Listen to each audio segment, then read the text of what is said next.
안녕하세요. 동네 수의사입니다. 일단 새해 복 많이 받으시고 새해는 더 행복한 일만 많으시기를 바랍니다. 자, 오늘은 그 새해를 맞이해서 제가 동물병원을 이용할 때 유용한 팁들을 한번 정리해 봤는데요.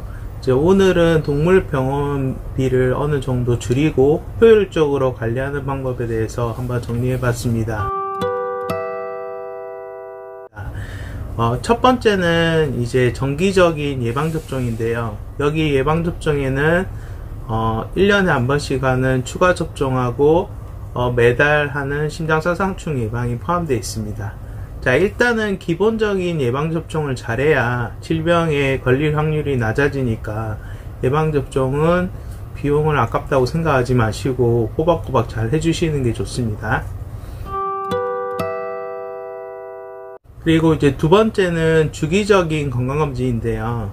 건강검진의 중요성에 대해서는 제가 여러 번 말씀드렸죠. 그래서 1년에 한 번 정도 비용이 좀 들더라도 건강검진을 해서 미리 질병을 예방하는 게 오히려 나중에 큰 돈이 드는 손실을 막을 수 있습니다. 그리고 세 번째는 그 인투펫 이런 어플이 있는데요. 그 차트 프로그램들이 여러 가지가 있어요, 병원마다. 예를 들어서 이제 저희 병원은 인투벳이라는 차트 프로그램을 이용하고 있는데, 인투벳 차트를 이용하는 병원들은 이제 보호자가 인투펫이라는 어플을 깔게 되면 그 인투벳 어플에 있는 예방접종 기록이나 진료 기록들을 볼 수 있거든요. 그래서 그런 기록들을 수시로 확인을 해서 얘가 지금 맞춰야 될 예방접종이 뭔지 아니면 지금 받아야 될 진료가 뭔지를 주기적으로 체크하는 게 오히려 병원비를 줄이는 데 도움이 될 거고요. 그 다음에 이제 병원에 가서 혈액검사나 어떤 검사를 했을 때 그 기록을 출력을 해달라고 해서 항상 그 기록을 잘 보관하고 있는 게 중요합니다. 예를 들어서 올해 이제 혈액검사를 했는데 6개월 뒤에 강아지가 아파서 진료를 받았을 때 그 병원에 다른 병원에 내원했을 때 수의사가 혈액검사를 최근에 한 적이 있나요 했을 때 혈액검사 기록을 볼 수 있다면은 아무래도 혈액검사를 또 해야 되는 번거로움이 좀 줄어들 수 있는데, 중요한 거는 이제 같은 병원은 기록이 있으니까 상관이 없고요. 병원을 옮기게 되거나 했을 때는 예전에 혈액검사 기록이 있으면 아무래도 도움이 되겠죠.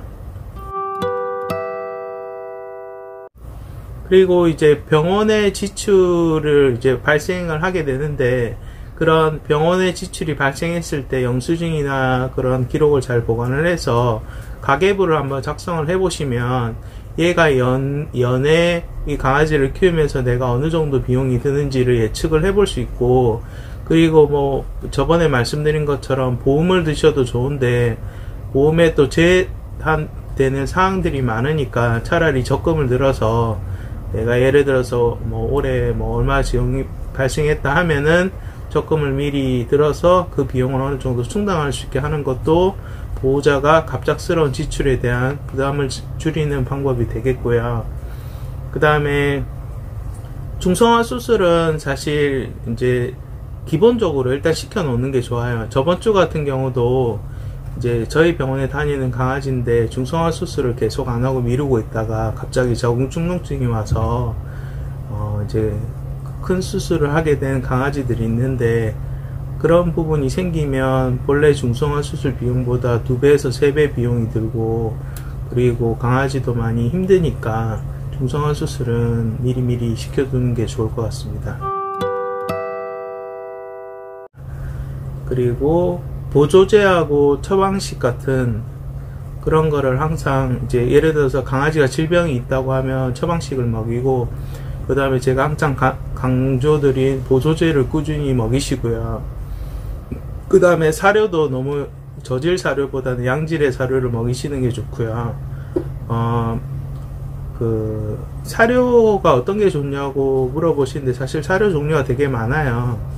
그래서 이제 보통 처방식은 강아지의 질병에 맞춰서 먹이는 건데 이제 제가 특정 회사를 거론하기가 좀 힘든 부분이 있어요. 그래서 이제 그거는 자세한 거는 다니시는 병원의 수의사분하고 상담을 하시는 게 좋고요. 그 다음에 평상시에 아예 그 강아지의 어떤 병원비를 줄이기 위한 가장 중요한 것 중에 하나가 사람 음식을 주지 않는 거예요. 평상시에. 물론 이제 줘도 되는 음식도 있지만 예를 들어서 족발이라든지 그런 음식을 주게 되면 췌장염이 올 수 있으니까 평상시에 사람 음식을 주지 마시고, 그 다음에 또 비만한 애들을 너무 간식을 많이 주거나 했을 때 고지혈증이나 췌장염도 생길 수 있으니까 그런 체중 관리라든지 기본적인 관리를 조금 꾸준히 해서 병원비를 줄일 수 있거든요. 그래서 꾸준한 운동과 양질의 사료, 그 다음에 보조제 급여를 통해서 꾸준한 이제 예방접종과 건강검진을 하고, 그리고 만약에 치석이 생긴다면 스케일링을 해주고 중성화를 안 했으면 중성화를 시켜놓고, 이렇게 하면 당장에는 비용이 많이 들어가는 것 같지만 강아지가 나중에 정말 나이가 들어서 여기저기 아프기 시작했을 때 확실히 우리 강아지가 다른 강아지보다는 좀 덜 아프고 나중에 쓰는 비용은 줄어들 수 있으니까 그런 부분을 참고하셔서 올해 현명한 보호자가 되시기를 바랍니다. 자, 오늘 영상 여기까지고요. 다음에 또 좋은 영상으로 뵙겠습니다. 감사합니다. 안녕.